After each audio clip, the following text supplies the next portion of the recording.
বিকল্প জাতীয় সড়ক নির্মাণে কেলেঙ্কারির অভিযোগ, নাগরিকদের অবরোধ কর্মসূচি। দেখুন বিস্তারিত। বিকল্প জাতীয় সড়কের কাজে অনিয়ম সহ একাধিক সমস্যা নিরসনের দাবিতে পথ অবরোধে বসল আমজনতা। ঘটনা উত্তর ত্রিপুরা জেলার কদমতলা রানীবাড়ি রোডের কদমতলা থানার নাকের ডগায়। উল্লেখ্য, ধর্মনগর থেকে বড়গোল কদমতলা হয়ে আসাম সীমান্ত ঝেরঝেরি পর্যন্ত 11 কিলোমিটার বিকল্প জাতীয় সড়কের কাজ পুনরায় শুরু হয়েছে।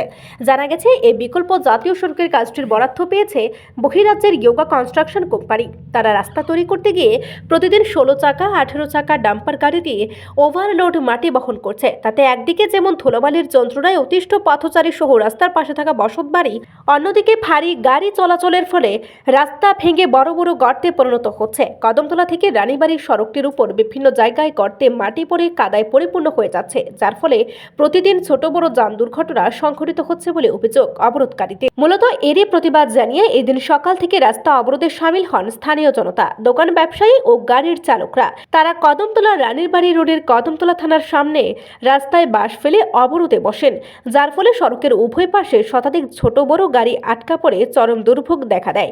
খবর পেয়ে ছুটে আসেন কদমতলা থানার পুলিশ, কিন্তু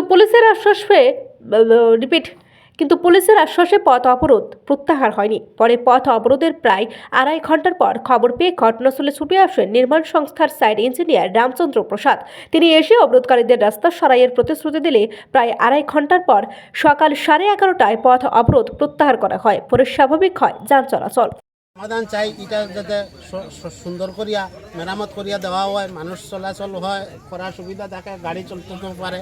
আর গাড়িগুলা চলতে আমার আপত্তি নাই, কিন্তু এই গাড়িগুলা চলতে গেলে রাস্তায় যখনও দেখা যাইব কোনো জায়গায় একটু খারাপই দেখা দিছে, এটারে মেরামত করিয়া তাদের কোম্পানি তারা কাজ চালাইয়া যাওক, আমার কোনো আপত্তি নেই। জাতীয় সড়কের কাজ করে এরা খুব সম্ভব, মানে ওই নতুন রাস্তার কাজ। এটা কিতা নাম আমি এটা জানি না।